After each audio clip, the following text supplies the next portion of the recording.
we're going to do a little bit of history and philosophy.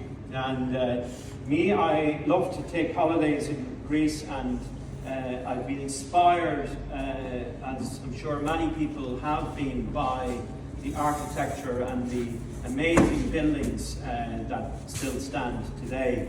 And you know, I've just presented the Acropolis and Pericles here for a bit of a laugh, because but at the same time I'm deadly serious in what I'm saying, because these buildings stand today because people like Pericles had the vision to see that what we're building is important, and that we're leaving, even though we're only here for a couple of years in the overall scheme of things in human civilization, that we can really each make a difference and leave our stamp on the world. And from this era of civilization, of course, we get the word ethos, and I'm going to speak about that a lot in this presentation. And it's a word that the Greeks used to define character in a person, and as well as a way of thinking, and even, I believe, a belief that music was good for the soul. So maybe we'll get Steve to do a song or something later, but he won't take much encouragement, I can assure you. This man, I was laughing when I was reading this, that he was a builder, but he was also a populist, so maybe he was a type of Greek Donald Trump in his day, but anyway, we leave that aside. So this other slide I have here is from the Oracle of Delphi. So you'll see that around this time I went on a trip, and we brought the children there because we wanted to show them, you know, in our little simple-minded way, my wife and I, that you know, the little world that we live in Ireland, we owe it to, we're standing on the shoulders of people who built the civilization that we take for granted from thousands of years ago. And you know, in this slide I am kind of joking a little bit, but I'm also deadly serious, as you will see, because I was doing a little bit of research on this, and the idea was that it's a little bit like people come to us today as architects and designers and specifiers looking for advice. People would petition the Oracle in Delphi, and they would you know, decide whether they were going to wage a war or probably look for a divorce or whatever they were going to do. They would only do this after consulting with the Oracle, and Cicero noted that. And there was 3 or 4 kind of principles. There's a rock there with an engraving at the entrance to this, and there's 3 or 4 kind of symbolic points that are carved on this rock, and people have said that they correspond to knowing thyself, nothing to excess, and surety brings ruin, or make a pledge and mischief is nigh. So I'm just going to explore those themes now in terms of the building industry and in terms of hemp construction. So in terms of ethos and in terms of knowing thyself, what I would propose for this is that us as an industry, as practitioners, as builders, as designers, we have to know and be able to reinforce to people why they should choose our products rather than what's generally available. Yesterday I was talking with a man who was you know, a building control officer, and he was raising objections about use of hemp lime construction in the Irish climate. He said it's very wet, and you're going to put a moisture absorptive material beside a wood frame. So I had to have this discussion with him about how this has been done in thatched cottages in Ireland for the last 300 years. People have forgotten that these techniques exist, and we do need to remind them. But in order to do that well and communicate successfully, we have to know our stuff. And that means we have to be aware of very technical things like Oscar and Pauline were referring to. So the idea that the materials that we're using have 2 properties that are not found in conventional synthetic building insulation materials. They have a specific heat capacity, which is the amount of heat required to raise the temperature or cool a temperature per unit mass. And then they have thermal mass, which provides inertia against fluctuations in materials, which is a point that we've already seen. And what that does is it helps to regulate indoor temperature fluctuations, and these properties are relevant for bio-based materials, which are really good for stabilizing indoor climates. So my point is, these things are well known to us, and I'm sorry if I'm sort of, how would I say, repeating things here that most of you probably already know, but they're not well known to other people. And I work as a teacher, and every year I go in and there's a new set of faces, and it's a blank slate, and you have to tell them all the same stuff over and over again. But that's part of life.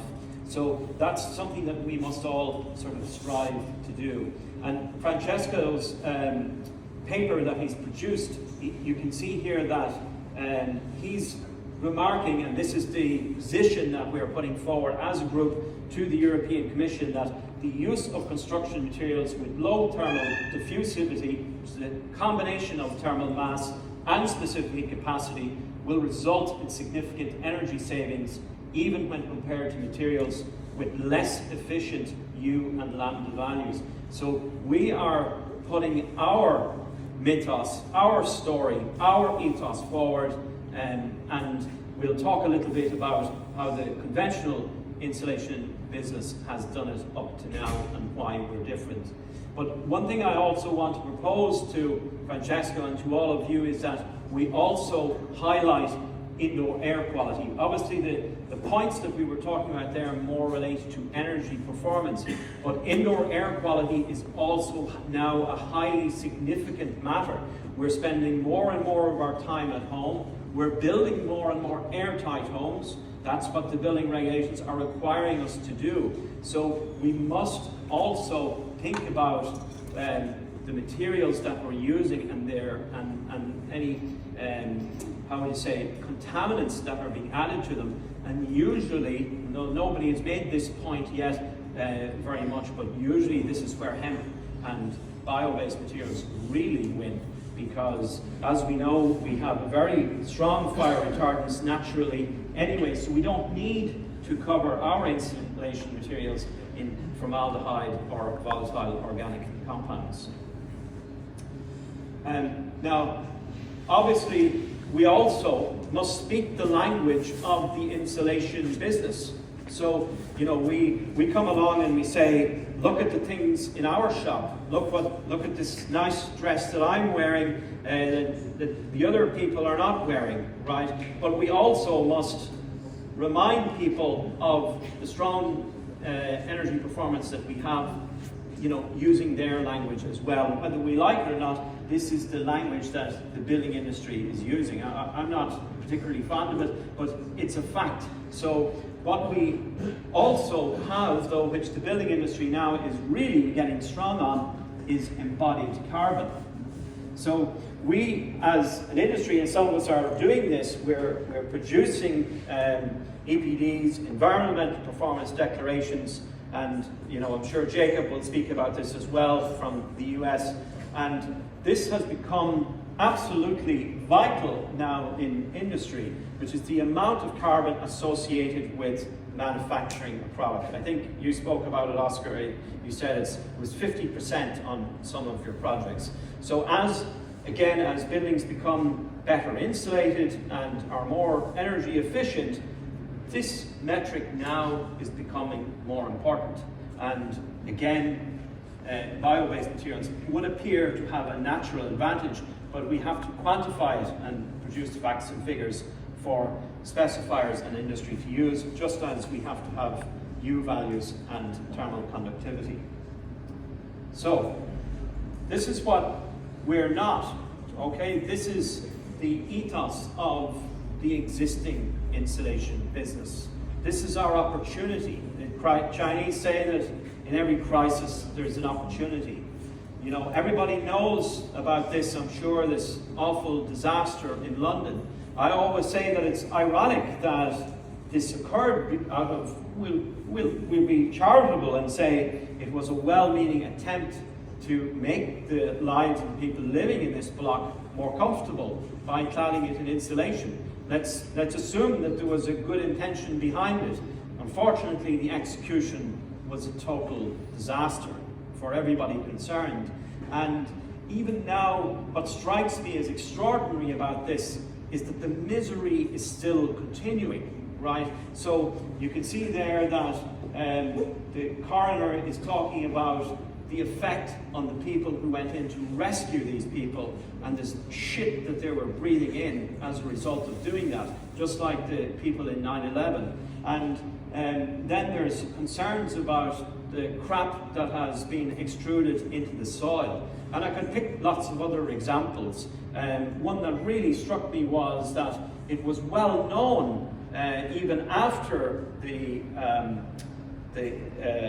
project was completed, it was well known that there was issues with the fire safety of it, and people who lived in the building complained to the council about the fire safety and demanded that they do something about it, and they were sued by the council for harassment. And sadly, those two people died in the fire. They were both women, in their late 20s and early 30s. So my point to you is, this is not our ethos. We're not that. So that is a strong selling point for our industry, and people will want it. That's my conclusion on that point. So just to conclude here with some facts and figures. So I mentioned Mark Lynn earlier, and Mark and I had a chat recently, a couple of years ago now, and then I reminded him of it this week, and he very nicely sent me a little position paper that he has produced. So this is something that he has presented for an organisation that we have in Britain called the Alliance for Sustainable Building Products. And effectively what this graph means is that, and this is again the kind of myth making and the ethos of the conventional insulation market, is that they have promulgated an idea that you must have very high levels of lightweight insulation in order to achieve high energy performance. And what Mark's graph is showing here is that for solid wall construction and vernacular building types, that's not really necessary at all. And he refers to it here as a sweet spot of around 60 millimeters. However, if I was a contractor or somebody trying to get a government grant in Ireland to retrofit my stone home or my vernacular church that I was converting into a home, I wouldn't be able to access those grants that are available if I put in 60 millimeters of insulation on a conventional wall. Why? Because the conventional insulation industry has been very effective at making it their business to make the rules to favor their products, right? And, you know, being in the insulation business myself for 30 years, I understand that that's how business works. And again, I'm saying to all of you, this is what we have to do to a certain extent. We have to go in, we have to set out our stall, just like the examples I was using earlier, and to say, no, the conversation should be over here now. It shouldn't be just about U value, it should be about thermal mass, it should be about indoor air quality, it should be about things that actually impact on people's comfort and enjoyment of their homes, as well as their health and well-being, and not just some number that, you know, I always use myself as an example because I do building energy certification for a living. Some number that some guy like me with a clipboard will just check and say, oh yeah, that passes the regulations. That's the type of ethos that gave us what we saw in Grenfell, right? We need to reject that and embrace the facts of our facts and promote them.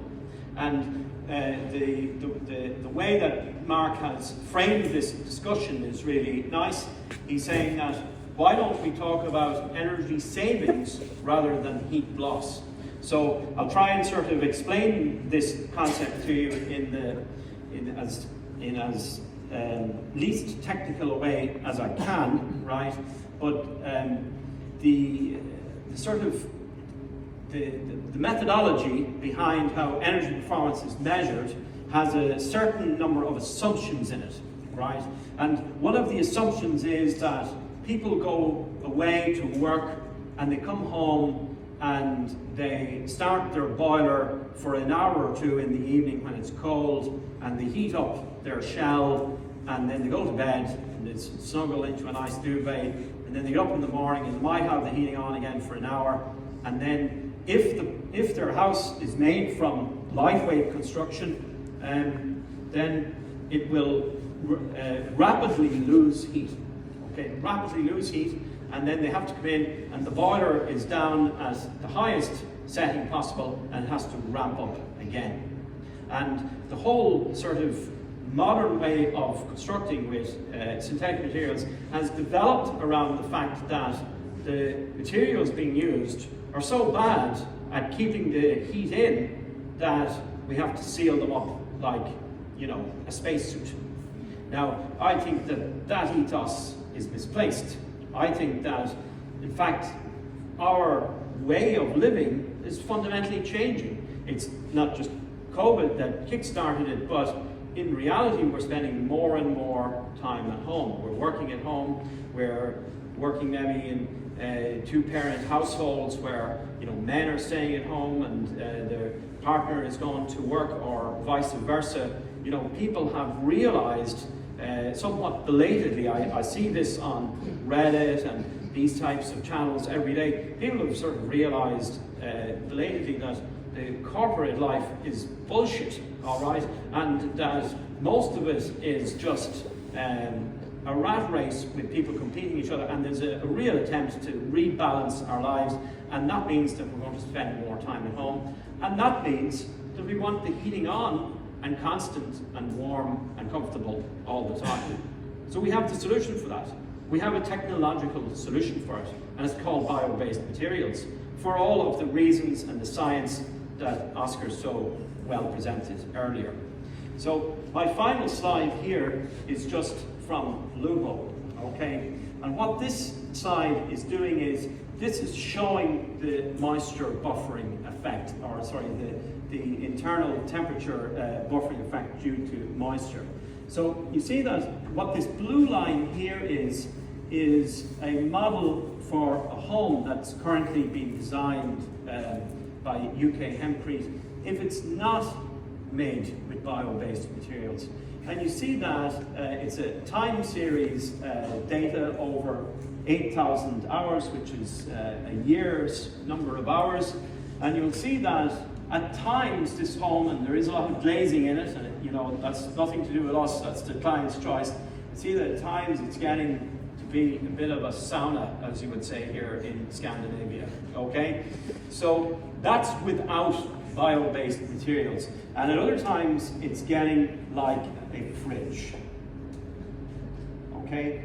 But the green and gray lines show us what happens when we build this house with hempcrete. They show that we have a nice even temperature here, constantly between 15 and up to 24, 23, and then only marginally dipping down here in the coldest of winter, other things being equal. So what does this mean? Well, what this means is that the person who's living in this house is enjoying a constant standard of comfort. They're not reaching for the remote control of the app to turn on the boiler and burn more fossil fuels because they don't need to. If this house is being used with heat pump technology, which is smart technology that can respond to changes in the temperature, it's keeping it nice and warm and comfortable and cozy all year round. And that is a technological solution for the way we live today. That's my presentation. Thank you very much.